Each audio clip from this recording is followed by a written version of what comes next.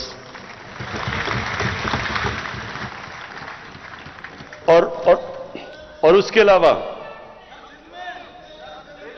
ہاں لیکن میں عرض کر دوں، یہ صوبے خود کر رہے ہیں، یہ ہم سینٹر سے نہیں کر رہے.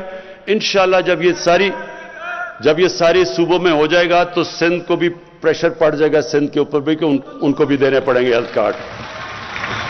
اور پھر جو ہمارا بہت بڑا پروگرام ہے، جو ہم نے افورڈیبل ہاؤسز، لوگوں کو گھر دینے ہیں، غریب طبقوں کو جو آج تک کبھی پیسے ان کے پاس نہیں ہوتے گھر بنانے کے لیے، تو ایک غریب خاندان کو ہم پورا سود ان کو ہم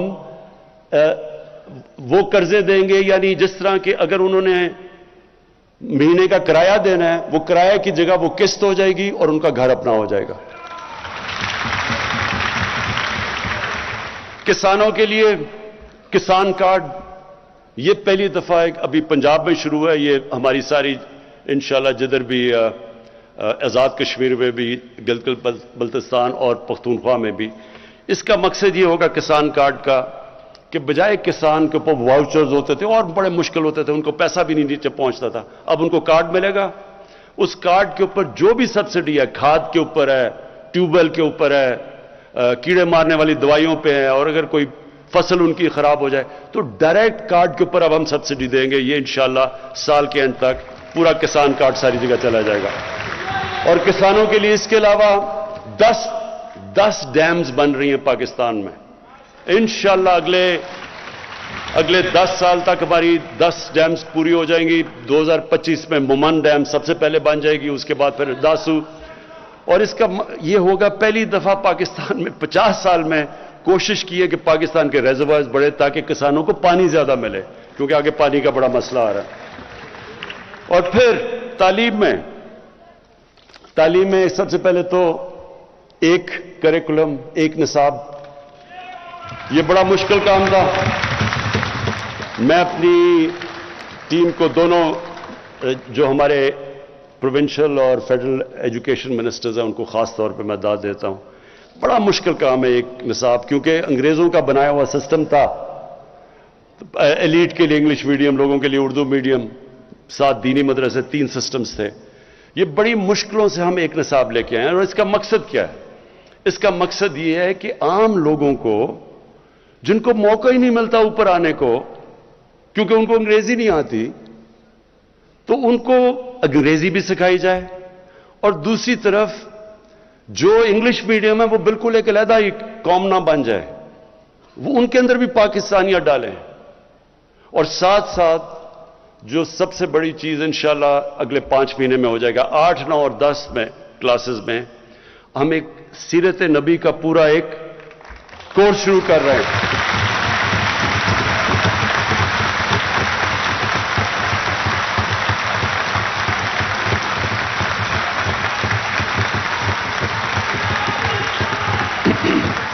یہ اس لیے ضروری، یہ میں اس لیے سمجھتا ہوں کہ آج جتنا یہ ضروری ہے، کبھی مسلمانوں کی تاریخ میں کبھی یہ ضروری نہیں تھا. ضروری تو خیر ہمیشہ تھا، جس طرح میں نے شروع میں کہا کہ کوئی اس قرآن میں جب انہوں نے ان کو رول ماڈل بنا دیا ہماری بہتری کے لیے، جو ان کو فالو کرے گا وہ اوپر چلا جائے گا. جو مدینہ کی ریاست کے اصولوں پہ قوم کھڑی ہوگی وہ اوپر چلی جائے گی. یہ تو اللہ نے اس لیے ہمیں ان کی سنت پہ چلنے کو کہا ہے. لیکن مجھے احساس ہوا کہ ہمارے بچوں کو سمجھ ہی نہیں ہے. نہ قرآن پڑھ لیتے ہیں لیکن قرآن کی ان کو سمجھ نہیں ہے. لیکن ان کی زندگی وہ آسان ہے بچوں کے لیے سمجھنا، وہ تو ایک تاریخ کا حصہ ہے، اور اس سے کیریکٹر بلڈنگ ہو. میں پھر سے کہتا ہوں، جب میں نے جو چیزیں آج کل دیکھ رہا ہوں، یہ موبائل فون کے بڑے فائدے ہیں، ٹیکنالوجی ہے، بچے کئی چیزیں اب سیکھ جاتے ہیں، نالج وہ مل جاتی ہے جو کبھی پہلے نہیں تھی. لیکن اس کے ایک نیگیٹو سائیڈ ہے. بچوں کو وہ مٹیریل اب موبائل فون پہ مل رہا ہے کہ ان کے لیے ہینڈل کرنا آسان نہیں ہے، اور اس کے بڑے اثرات آ رہے ہیں ہماری سوسائٹی کے اوپر۔ میں جب سے آیا ہوں، میں نے جب آئی جیز سے ملتا ہوں اور ان سے میں پوچھتا ہوں کہ کرائم کے مجھے بتائیں کہ کون کون سی کرائم بڑھ رہی ہے، سب سے تیزی سے کرائم بڑھ رہی ہے پاکستان میں سیکس کی کرائم، بچوں سے زیادتیاں، ریپ، یہ بڑی تیزی سے بڑھ رہی ہے۔ اور پھر جو میں نے یہ جو مینار پاکستان میں دیکھا، یہ ہم سب کے لیے، یہ ہم ساری قوم کے لیے اس سے زیادہ شرمناک چیز نہیں ہو سکتی۔ تو اس لیے اور بھی ضروری ہے آج کہ ہم اپنے بچوں کی تربیت کریں، ان کی کیریکٹر بلڈنگ کریں، ان کو ٹیکنالوجی بھی سکھائیں، لیکن ان کے کیریکٹر ان کو بتائیں تو صحیح کہ انسان ہوتا کیا ہے۔ انسان صرف روبوٹ نہیں ہے جو صرف ٹیکنالوجی پہ چلتا ہے، انسان میں انسانیت تب آتی ہے جب اس کو پتا تو چلے کہ میں اچھے برے کی تمیز کیا ہے، میں دنیا میں کس لیے آیا ہوں، میرا حساب لیا جائے گا۔ انسان میں ایمان آتا ہے یہ نہیں آتا، یہ تو اللہ کا فیصلہ ہے، لیکن ہمارا کام ہے ان کو تربیت دینا، اپنے بچوں کو ان کو ایک قسم کے ان کو ہتھیار دینا تربیت سے، تاکہ وہ مقابلہ کر سکیں کہ یہ بالکل ایک نئی قسم کی ان کے لیے انفارمیشن آ رہی ہے۔ یہ بہت ضروری ہے، کیونکہ اگر اس وقت میں جو ابھی ابرار نے بالکل ٹھیک بات کی کہ جس طرح کی اس وقت انفارمیشن آ رہی ہے، یہ بالکل ہمارے دین سے بھی بچوں کو دور لے کے جا رہی ہے، ہمارے کلچر سے، ہماری پاکستانیت سے۔ تو اس لیے انشاءاللہ یہ جو ہماری کوشش ہے اب کہ سارے بچوں کو ہم 8، 9 اور 10 کے اندر جو بھی بچہ ہے جس مرضی اسکول میں، انگلش میڈیم، اردو میڈیم، سب کو سیرت نبی کے اوپر پورا صحیح سکھایا جائے گا۔ اور پھر یہ جو ہماری پوری کوشش ہے کہ جو ہمارے علاقے پیچھے رہ گئے ہیں، بلوچستان پیچھے رہ گیا، ہمارا قبائلی علاقہ جو پرانا قبائلی علاقہ تھا وہ پیچھے رہ گیا، وہاں بھی غربت ہے، پڑھائی وہاں بھی کم ہے۔ تو ان سارے علاقوں کے لیے ہم نے اسپیشل پیکیجز دیے۔ بلوچستان میں ہماری گورنمنٹ نہیں ہے، سندھ میں ہماری گورنمنٹ نہیں ہے، لیکن ہم نے صرف غربت کے اوپر اسپیشل پیکیجز دیے ہیں۔ ہم نے 14 سندھ کی ڈسٹرکٹس، 9 بلوچستان کی ڈسٹرکٹس اور گلگت بلتستان، ان کے لیے ہم نے 1300 ارب روپیہ ہم نے ایلوکیٹ کیا ہے ان کو اٹھانے کے لیے۔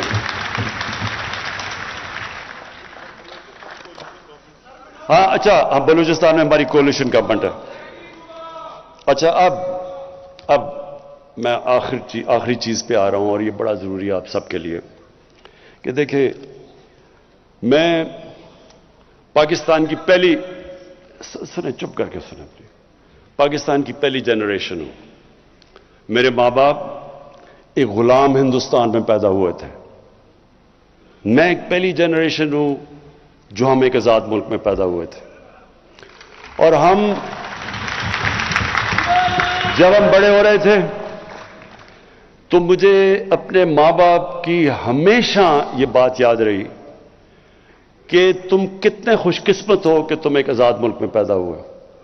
ہمیشہ ماں باپ نے مجھے یہ بتایا، اور مجھے بدقسمتی سے ہمارا جو راستہ ملک کا، ایک ہمارا بہت عظیم قائد اعظم ہمارے لیڈر تھے، میں ہمیشہ کہتا ہوں کہ غلام ہندوستان میں ایک آزاد ذہن تھا قائد اعظم، لیکن جو ہمارا جو ملک کا جو راستہ تھا ایک خوددار قوم بننے کا، بدقسمتی سے ایسی ملک میں لیڈرشپ آئی جنہوں نے دوسروں کے سامنے ہاتھ بھی پھیلا دیے، کبھی یہی نہیں سوچا کہ ہماری اپنی طاقت کیا ہے، کبھی کوشش نہیں کی اپنے پیر پہ کھڑے ہونے کی۔